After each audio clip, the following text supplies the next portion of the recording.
Uh, Tonight I wanted to do a kind of quirky introduction, but I don't have time for that because decided to select an ambitious passage.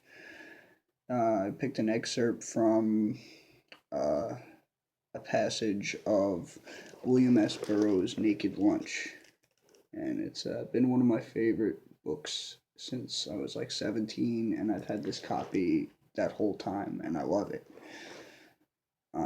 And this is an excerpt from the passage called The Black Meat. The sailor handed the boy a coin. He drifted over to Fat's table with his floating walk and sat down. They sat for a long time in silence. The cafe was built into one side of a stone ramp at the bottom of a high white canyon of masonry. Faces of the city poured through silent as fish, stained with vile addictions and insect lusts. The lighted cafe was a diving bell, cable broken, settling into black depths. The sailor was polishing his nails on the lapels of his Glen plaid suit. He whistled a little tune through his shiny yellow teeth. When he moved, an effluvium of mold drifted out of his clothes, a musty smell of deserted locker rooms. He studied his nails with phosphorescent intensity. Good thing here, Fats. I can deliver 20. Need in advance, of course. On spec? I don't have the 20 eggs in my pocket. I tell you it's jellied consomme.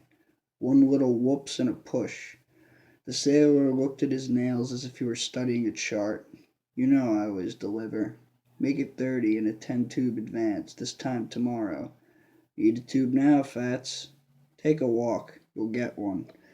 The sailor drifted into the plaza. A street boy was shoving a newspaper in the sailor's face to cover his hand on the sailor's pen. The sailor walked on. He put the pen out and broke it like a nut in his thick, fibrous pink fingers. He pulled out a lead tube. He cut one end of the tube with a little curved knife. A black mist poured out and hung in the air like boiling fur.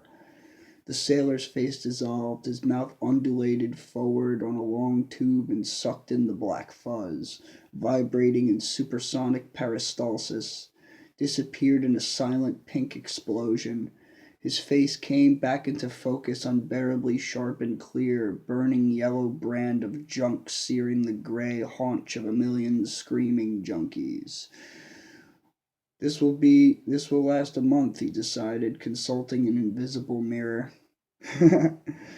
All streets of the city sloped down between deepening canyons to a vast kidney-shaped plaza full of darkness. Walls of street plaza are perforated by dwelling cubicles and cafes, some a few feet deep, others extending out of sight in a network of rooms and corridors. At all levels, crisscross of bridges, catwalks, cable cars, catatonic youths dressed as women in gowns of burlap and rotten rags, faces heavily and crudely painted in bright colors over a stratum of beatings, arabesques of broken, suppurating scars to the pearly bone, pushed against the passers-by in silence, clinging insistence, traffickers in the black meat, flesh of the giant aquatic black centipede, sometimes attaining a length of 6 feet, found in a lane of black rocks and iridescent brown lagoons, exhibiting paralyzed crustaceans in camouflage pockets of the plaza, visible only to the meat-eaters.